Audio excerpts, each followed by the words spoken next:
Kaj ta hec? No, co, kaj dogaja? Gostimo pevko in avtorico pesmi skupine Aka Neomi, čez dan pa zdravnico neurologinjo Sašo Vipotnik. Dobro večer, Saša. Dobro večer, živa. Glasbenica pa neurologinja, ovladaš možgane. Predvidevam, da me pa zanima, kakšna glasba pozitivno vpliva na naše možgane. Zdaj, a je to Mozart, Beethoven, da so to Rammstein ali Skuterji? Mislim, vsaka stvar, v kateri uživamo, pa naj to glasba ali pa karkoli, pozitivno vpliva na individualnega človeka. Ne? Je pa res, da obstaja ena pesem, Mozartova sonata za dva klavirja v D-duru, ki pa je prav dokazano ima pozitiven vpliv in sicer zmanjšuje epileptiformno aktivnost v možganih. Se pravi, delali so ogromno študij, kjer so primerjali, pač so dali eni skupini ljudi, oziroma ljudi z epilepsijo, poslušati to glasbo in potem, ko niso poslušali to glasbo, takrat, ko so jo, je bilo manj te epileptične aktivnosti v možganih. In recimo primerjali so tudi z Haydnom, pa ni bilo tako. Ni bilo isto. Prav ta sonata specifično. Zakaj? To sicer ne vemo, ampak... Lahko da zaradi D-dura, ne? Ja, najbrž. Zato mi pišemo vse v D-duru. No, ampak a ti, ko pišeš glasbo, pišeš v D-duru, češ, da bo bolje vplivala na možgane, ali se bolj prepustiš toku kot ustvarjalka? Mislim, če bi imela ta ključ, kako to dela, da bi mogoče se tudi potem ravnala, ampak žal ga nimam, tako da se bolj prepustim enemu toku, ustvarjalnemu. Zdaj, vprašanje, ki ga seveda moramo zastaviti, zdravniška stavka še vedno traja. Kakšno je tvoje mnenje okoli tega? Traja absolutno predolgo. Meni je žal, da se izpostavljajo mogoče ene stvari namesto drugih, ki so tudi mogoče bolj problematične. Jaz mislim, da je zdravstvo, celo zdravstvo en tak velik ustroj in vsak ima veliko nekih segmentov in recimo pri nas nevrologi so eni problemi bolj v ospredju, pri travmatologih, kirurgih neki drugi problemi, pri radiologih še eni tretji. Tako da težko neko, vemo, ne vsi vemo, da je problem, da so težave.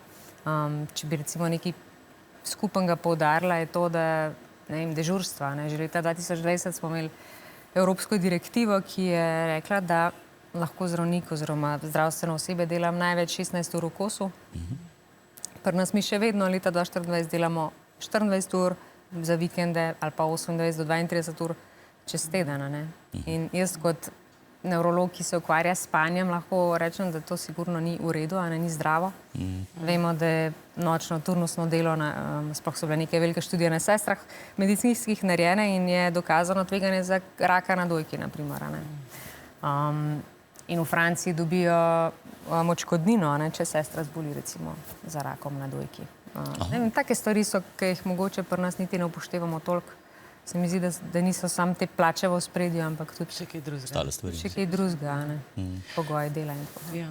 No, že več kot 10 let pa si jedro glasbene skupine Neomi. Tvoje umetniško ime je še vedno Neomi, glasbena skupina se je pa preimenovala v Aka Neomi. Kako to? Kako je prišlo do tega? To je ful dolgočasna zgodba, ne vem, če je vas niso tožili kaj, ali ne vem. Gledalce. Ne, v bistvu je bilo tako, da mi smo imeli nekaj časa eno portugalsko založbo, ker smo prejšnji album smo v angleščini izdali in takrat so nam oni svetovali, da spremenimo ime zaradi tega, ker so se naše pesmi pisale pod eno drugo Neomi, eno Italijanko, ki v bistvu sploh ni ustvarjala toliko dolgo časa.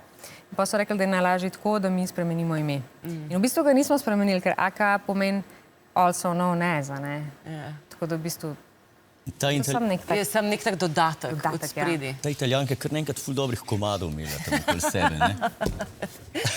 Veliko pišete v angleščini, oziroma predvidevam, da imate tudi veliko angleške, mislim, publike iz tujine. Planirate kakšno turnejo v tujini? Imeli ste menda že v igri splanirano vse, pa vam je potem korona pokvarila, ne? Mečkar nam je korona pregrižala načrte. Prvi album je v slovenščini, drugi album je v angleščini, zdaj taka pride zdaj spet v slovenščini. In drugi album je šel ravno januarja 2020. Takrat smo imeli to portugalsko založbo in smo imeli res veliko planov, mogli biti na eno rezidenco, bi mogla iti z producentom Marijem na Portugalsko, tam en mesec delati s tujimi glasbeniki, pa potem bi imeli nek koncert, potem bi mogli imeti na Eurosoniku koncert na Kitajskem in tako naprej, ampak ja, vse je padalo v vodo. Tako da ne, trenutno smo kar zadovoljni tukaj pri nas. 18. super, aprila ja, ne, imate 18. Kinošista. predstavitev. Ja, Kaj lahko 18. aprila, pričakujemo? 18. aprila bo po mojem en največjih dogodkov za naš band. Poleg stalne zasedbe bo še ogromen gostov, bo Aleksandar Ilijevski, Štras iz Murphyjev, Dejko Šer, naš kitarist, prejšnji Astrid bo prišla.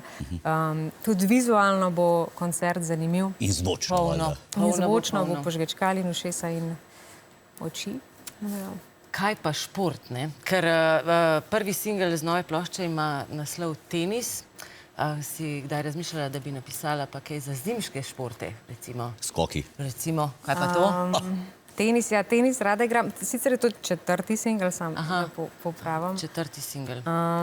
Ampak ja, te skoki, mislim, smučanje rada smučam. Ja.